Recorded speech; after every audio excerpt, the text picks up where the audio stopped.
नमस्कार, मैं doctor Rupa Mangalani, associate professor political science department में। हमारा आज का टॉपिक है राजनीतिक व्यवस्था।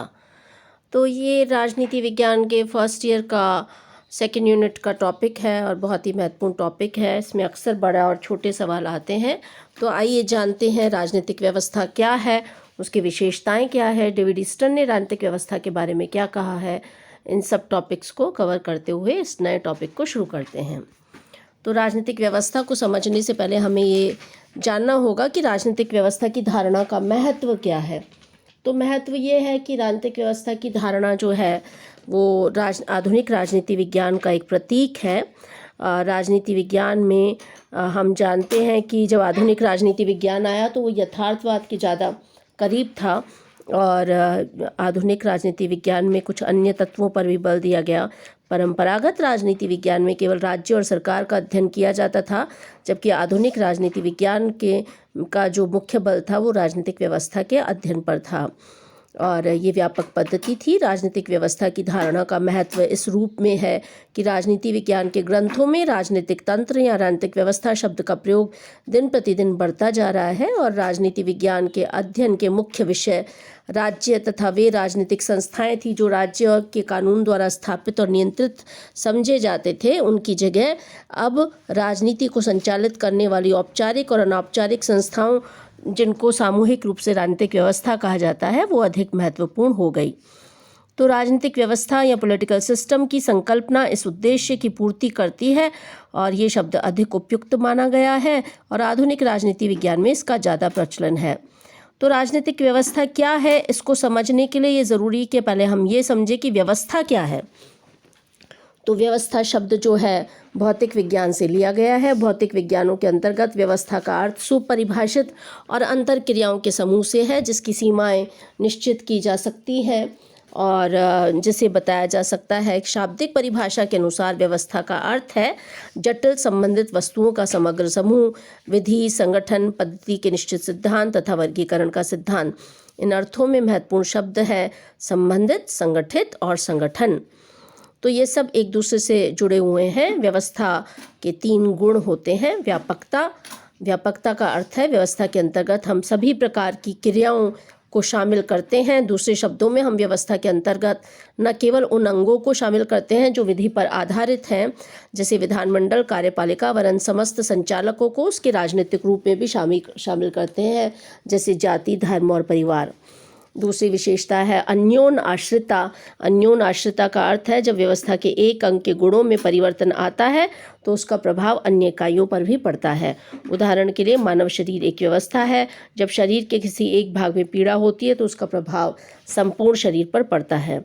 तीसरी बात है सीमाएं। सीमाओं से हमारा तात्पर्य है कि प्रत्येक व्यवस्था किसी एक बिंदु से प्रारंभ होती है तथा एक किसी निश्चित स्थान पर आकर उसका अंत हो जाता है। दूसरे शब्दों में ऐसा बिंदु जहां पर अन्य व्यवस्थाओं की परिधि समाप्त होती है तो वो राजनीतिक व्यवस्था की परिधि से आरंभ होती है, उसे हम राजनीतिक व्यवस्था की सीमा कहते हैं।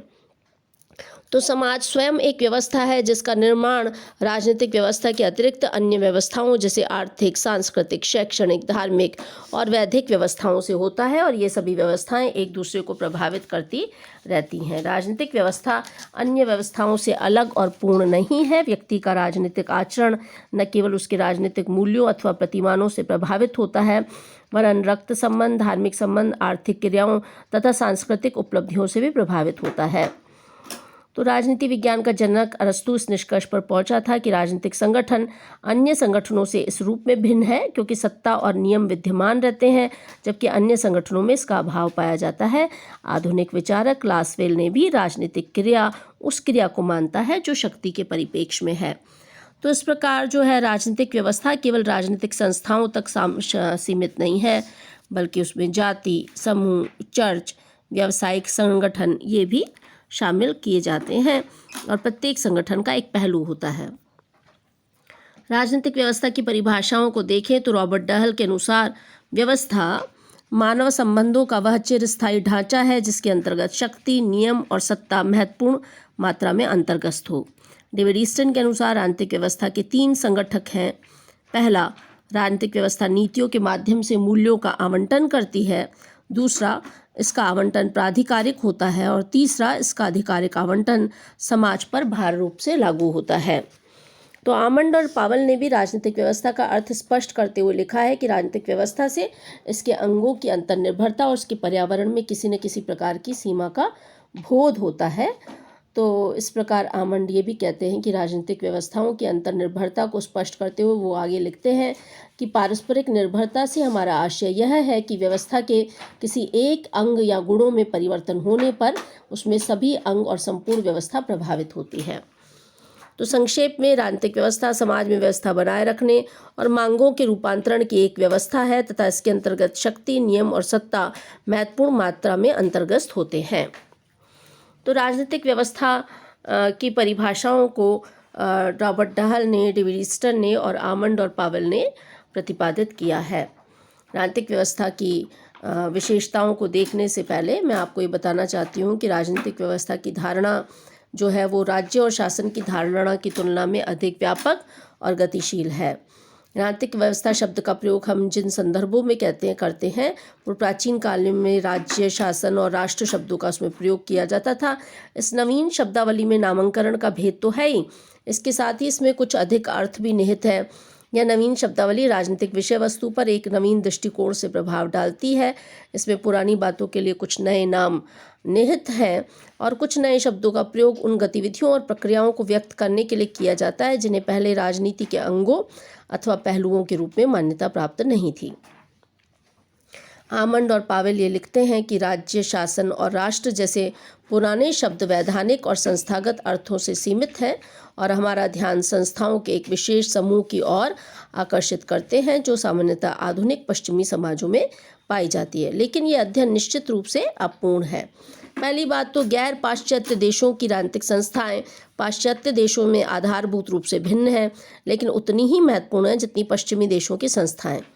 इसके अतिरिक्त सभी समाजों में औपचारिक सरकारी संस्थाओं की भूमिका का निर्धारण अनौपचारिक समुदायों, राजनीतिक दृष्टिकोणों और विविध प्रकार के अंतर्व्यक्तिक संबंधों से होता है। अतः सभी प्रकार के समाजों में उपलब्ध राजनीतिक विषय सामग्री का विवेचन करने की दृष्टि से राजनीति विज्ञान को वास्तव में प्रभावशाली बनाना है तो हमें विश्लेषण के एक अधिक व्यापक ढांचे की आवश्यकता है और ये ढांचा व्यवस्था विश्लेषण का है। आज के समय में राजनीतिक व्यवस्था की धारणा का अधिकाधिक प्रचलन होता जा रहा है क्योंकि यह हमारा ध्यान एक समाज की सभी राजनीतिक गतिविधियों की ओर आकर्षित करती है। तो राजनीतिक व्यवस्था जो है वो अधिक व्यापक है, राज्य और शासन की तुलना में व्यापक है। आमंड और पावेल जो परिभाषा देते हैं उससे भी ये स्पष्ट होता है। आमंड और पावेल का कहना है कि राजनीतिक व्यवस्था का संबंध केवल शक्ति और हिंसा की बाध्यता से नहीं है वरन सामाजिक जीवन के अन्य तत्वों से भी इसका संबंध रखा जाता है। इसके साथ ही राजनीतिक व्यवस्था एकमात्र ऐसी व्यवस्था नहीं है जो नियमों का निर्माण और उन्हें लागू करती है, वरन इसकी विशेषता यह है कि इसके कानून लोगों पर आज्ञा पालन के लिए दबाव डालते हैं। राजनीतिक व्यवस्था राज्य और शासन की तुलना में राजनीतिक जीवन का एक व्यापक और इसके साथ ही वास्तविक अध्ययन है। राज्य और शासन शब्दों में जहां राजनीतिक जीवन के औपचारिक वैधानिक अध्ययन पर बल दिया जाता है वहां राजनीतिक व्यवस्था की धारणा के अंतर्गत इस औपचारिक वैधानिक अध्ययन की तह में जाकर राजनीति की वास्तविकताओं का ज्ञान प्राप्त करने की चेष्टा की जाती है। तो राजनीतिक व्यवस्था की धारणा राज्य और शासन की तुलना में न केवल व्यापक है बल्कि गतिशील भी है। इसके अंतर्गत निरंतर परिवर्तित होने वाले राजनीतिक और सभ्य गैर राजनीतिक जीवन का अध्ययन किया जाता है। तो राजनीतिक व्यवस्था की अगर हम विशेषताओं को देखें तो ये विशेषताएं इस प्रकार सामने आती हैं। पहली बात, राजनीतिक संरचनाओं की समानता। सभी राजनीतिक व्यवस्था में राजनीतिक संरचनाएं पाई जाती है। इन संरचनाओं की परस्पर तुलना की जा सकती है। इन संरचनाओं में अंतर केवल विशिष्टीकरण का होता है। जहाँ तक कार्यों की सर्वव्यापकता का सवाल है, सभी राजनीतिक व्यवस्थाओं में जो है वो समान कार्य किए जाते हैं। संरचना के आधार पर राजनीतिक व्यवस्था की तुलना करने पर हम सही परिणाम नहीं पाते हैं। हम संरचना की अपेक्षा कार्यों को अधिक महत्व देना चाहिए। हित समूह के संगठन और सदस्यता की अपेक्षा यह जानना अधिक उपयुक्त होगा कि हितों को कैसे स्पष्ट किया जाता है, कौन से संगठन इस कार्य में भाग लेते हैं, और किस प्रकार हितों को स्पष्ट करते हैं। जहाँ तक राजनीतिक संरचनाओं की समानता का सवाल है, तो सभी राजनीतिक संरचनाओं में समानता पाई जाती है। तो हम आपस में तुलना कर सकते हैं।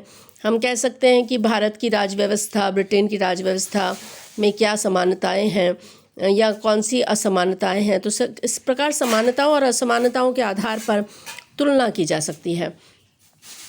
दूसरी बात, कार्यों की सर्वव्यापकता के आधार पर भी देखा जा सकता है कि सभी राजनीतिक व्यवस्थाओं में समान काम किए जाते हैं। तो हम देख सकते हैं कि हित समूह के संगठन के द्वारा कौन से काम करने चाहिए और कौन से नहीं करने चाहिए। और तीसरी बात जो है, राजनीतिक संरचना की विविधता को देख सकते हैं। हम देख सकते हैं कि राजनीतिक संरचनाओं का हर अंग केवल एक काम नहीं करता, बहुत सारे काम करता है। तो विधायिका कानून बनाती है, कार्यपालिका उसको लागू करती है और न्यायपालिका उसकी व्याख्या करती है। लेकिन वास्तव में और भी काम किए जाते हैं और कार्यों का एक हम सीमांकन नहीं कर सकते कि भाई ये काम ये संस्था ही करती है मोटे तौर पर, क्योंकि इंटरडिसिप्लिनरी अप्रोच है। तो इंटरडिसिप्लिनरी अप्रोच में ये देखा जा सकता है कि कौन सी संस्था क्या काम करती है।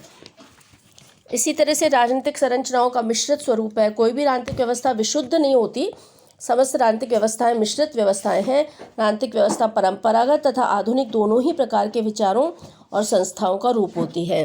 राजनीतिक साधनों पर असमान स्वामित्व होता है। प्रत्येक व्यवस्था में राजनीतिक साधनों का असमान वितरण होता है। राजनीतिक साधनों से हमारा अभिप्राय उन साधनों से है जिसके द्वारा एक व्यक्ति दूसरे व्यक्ति के आचरणों को प्रभावित करता है। इस प्रकार राजनीतिक साधनों के अंतर्गत धन, सूचनाएं, बल प्रयोग या बल प्रयोग की धमकी आदि शामिल किए जा सकते हैं। राजनीतिक व्यवस्था के अंतर्गत कुछ लोग सरकार की नीतियों और निर्णयों को प्रभावित करने के लिए अधिक प्रयत्नशील रहते हैं।